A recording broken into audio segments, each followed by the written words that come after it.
जय श्री कृष्णा दोस्तों, आप सभी का हमारे चैनल पर स्वागत है। जैसे कि आप सभी को पता है कि 11 अप्रैल को गणगौर आने वाली है, तो हम उसी के उपलक्ष्य में गणगौर की व्रत कथा लेकर आए हैं। गणगौर व्रत चैत्र शुक्ल तृतीया तिथि को किया जाता है। इस साल चैत्र शुक्ल तृतीया तिथि 11 अप्रैल यानी आज है। गणगौर व्रत इसी दिन पूरा होगा। मान्यता है कि गणगौर का इस तरह से पूजन करने से विवाहित कन्याओं का सुहाग बना रहता है और पति पत्नी के बीच प्रेम बढ़ता है। आइए जानते हैं इस व्रत की कथा। एक समय की बात है, भगवान शिव और पार्वती नारद मुनि के साथ पृथ्वी भ्रमण पर आए थे। उस दिन संयोग से चैत्र मास की शुक्ल पक्ष की तृतीया तिथि थी। इस तिथि को गौरी तृतीया के नाम से भी जाना जाता है। जब ग्रामवासियों को पता लगा कि भगवान शिव और देवी पार्वती के साथ गांव में पधारे हैं, तो गांव की निर्धन महिलाओं के पास जो जल, फूल और फल उपलब्ध था, लेकर भगवान शिव और देवी पार्वती की सेवा में पहुंचे। आगे की कहानी सुनने से पहले दोस्तों, हमारे चैनल को लाइक, शेयर एंड सब्सक्राइब अवश्य कर दें, जिससे कि हमें मोटिवेशन मिलता है और अच्छी कथाएं हम आपके लिए लेकर आते हैं। देवी पार्वती और भगवान शंकर उन निर्धन महिलाओं की सेवा और भक्ति भाव से आनंदित हुए। देवी पार्वती ने उस समय अपने हाथों में जल लेकर उन निर्धन महिलाओं पर सुहाग रस छिड़क दिया। देवी पार्वती ने उन निर्धन महिलाओं से कहा कि तुम सभी का सुहाग अटल रहेगा। उन निर्धन महिलाओं के जाने के बाद उस गांव की धनी महिलाओं की टोली हाथों में विभिन्न प्रकार के पकवान सजाकर शिव पार्वती की सेवा में आई। अर्थात उन्होंने नए नए पकवान बनाए, अच्छे पकवान बनाए और खुद बहुत सज संवर कर शिव और पार्वती की सेवा में आई। देवी पार्वती की ओर देखकर भगवान शिव ने कहा कि तुमने तो सारा सुहाग रस निर्धन महिलाओं में बांट दिया है, अब इन्हें क्या दोगी? देवी पार्वती ने तब भगवान शंकर की ओर देखकर कहा कि उन निर्धन महिलाओं को मैंने ऊपरी सुहाग रस दिया है।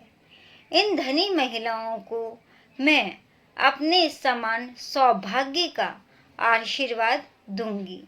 इसके बाद देवी पार्वती ने अपनी एक उंगली को काटकर उससे निकलने वाले रक्त को सभी धनी महिलाओं के ऊपर छिड़क दिया। जिसके ऊपर जैसा रक्त गिरता गया, उसे उतना सुहाग मिलता गया। इस तरह देवी पार्वती ने चैत्र शुक्ल तृतीया तिथि को निर्धन और धनी महिलाओं को सुहाग बांटा था। इस कारण गणगौर का त्योहार मनाया जाता है। इसके बाद देवी पार्वती भगवान शिव से आज्ञा लेकर नदी तट पर स्नान करने गई। स्नान के बाद देवी पार्वती ने बालू के ढेर से एक शिवलिंग तैयार किया और उसकी पूजा की। पूजा के बाद देवी पार्वती ने शिवलिंग की प्रदक्षिणा की।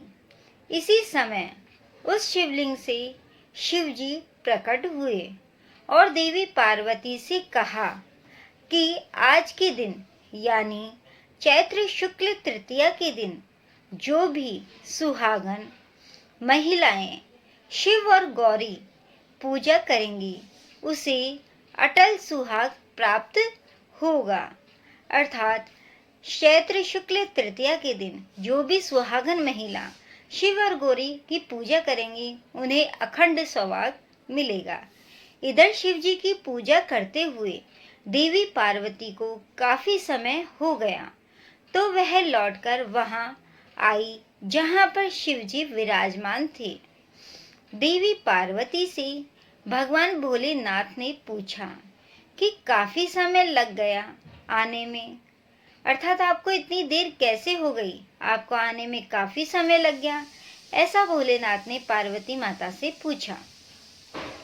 देवी पार्वती ने इस पर यह कह दिया कि उन्हें नदी तट पर भाई और भावज मिल गए थे, उन्होंने दूध भात खिलाया। भगवान शिव जी समझ गए कि देवी पार्वती उन्हें बहला रही है। इस पर शिव जी ने भी कहा कि वह देवी पार्वती के भाई भावज से मिलेंगे और दूध भात खाएंगे। शिव जी देवी पार्वती और नारद जी के साथ नदी तट की ओर चल पड़े। देवी पार्वती ने मन ही मन भगवान भोलेनाथ से प्रार्थना की, हे शिव शंकर, मेरी बात का लाज रखना, मैंने जो कहा है उसको सत्य करना। जब भगवान शिव नदी तट पर पहुंचे तो वहां उन्हें एक महल दिखा। उसमें देवी पार्वती के भाई और भावज थे। कुछ समय तक शिव और पार्वती उस भवन में रहे। फिर देवी पार्वती ने भगवान शिव से कैलाश चलने की जिद की, लेकिन शिव जी जाना नहीं चाह रहे थे, तो देवी पार्वती अकेले ही वहां से विदा हो गई। इस पर भगवान शिव को भी देवी पार्वती के साथ जाना पड़ा। अचानक से भगवान शिव ने कहा कि उनकी तो माला वहीं भवन में रह गई, कि मेरी तो माला उस भवन में ही रह गई। जब वो पार्वती जी के साथ चल रहे थे तो उनको याद आया और उन्होंने ऐसी बात बोली। नारद जी को शिव जी ने माला लेने के लिए भेजा। नारद जी जब नदी तट पर पहुंचे तो वहां न तो भवन था, न देवी पार्वती के भाई भावज थे। उन्हें एक पेड़ पर भगवान शिव का माला लटका मिला। नारद जी माला लेकर शिव जी के पास गए और माला देकर बोले, प्रभु, यह कैसी माया है? जब मैं माला लेने गया तो वहां पर भवन नहीं था, बस जंगल ही जंगल था। एक पेड़ पर माला लटकी मिली। इस पर शिव पार्वती मुस्कुराए और बोले कि यह सब तो देवी पार्वती की माया थी। इस पर देवी पार्वती ने कहा कि यह मेरी नहीं, भोलेनाथ की माया थी। ऐसा देवी पार्वती ने नारद जी से कहा कि यह सब मेरा करा धरा नहीं, ये तो भोलेनाथ का ही है। नारद जी ने कहा कि आप दोनों की माया आप दोनों ही जाने।